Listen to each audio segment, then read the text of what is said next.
Please remember to subscribe and share this video to help disabled animals with donated wheelchairs. Some time ago I showed you how to remove roof rats by spraying peppermint flavored water underneath the tiles, and that works pretty good. Lasts about a month or so.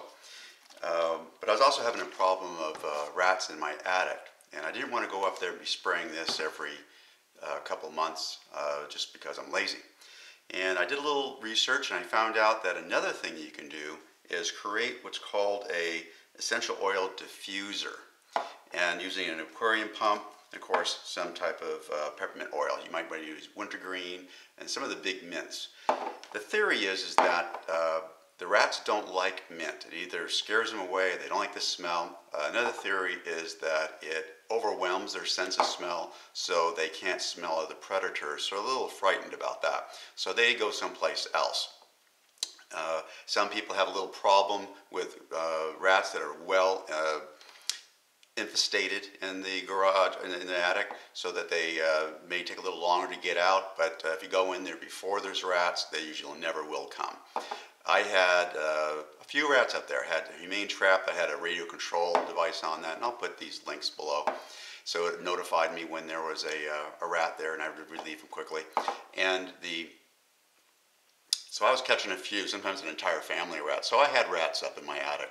But this is how we can make a free oil diffuser using an aquarium pump, which you probably have laying around, and a glass bottle. Now, a glass bottle is chosen in this case because it will stay stable with just a very little bit of oil, because oftentimes we just put maybe a 1/4 inch of oil, if that much, and that'll last you almost a month.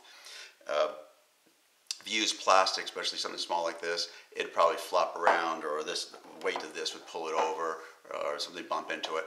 Glass is a little bit more stable, so any kind of jar that you can use. I like it with a plastic top because you just take a pair of scissors and just drill a hole in here, drill another hole here for the width of the tubing, and it's very easy to do. You can do the same thing with metal, a little bit harder on that.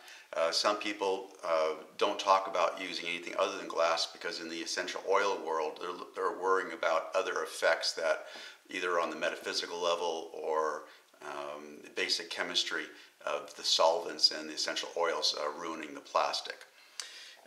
Many of them also will do the extra step of putting a glass dropper down here where the glass being close to the essential oil won't affect it very much.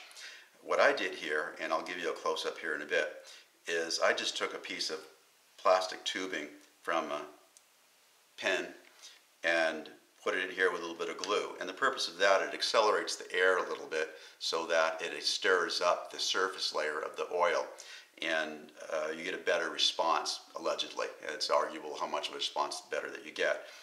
But you want to put this just within, oh gosh, 1/8 of an inch of the level of the oil, so it gets really close to the surface and agitates that.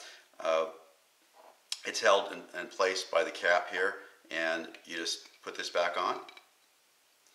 Stick that up into your attic. Usually I place this on some type of insulation up there so the vibration doesn't travel through the wood and such, and it's pretty much silent up there. The added bonus is that my attic smells a whole lot nicer. So I hope that this is helpful to you. It really worked. I have no rats in my attic at all now, and it was a very simple thing to do and in a very humane way. Please remember to subscribe and share this video to help disabled animals with donated wheelchairs.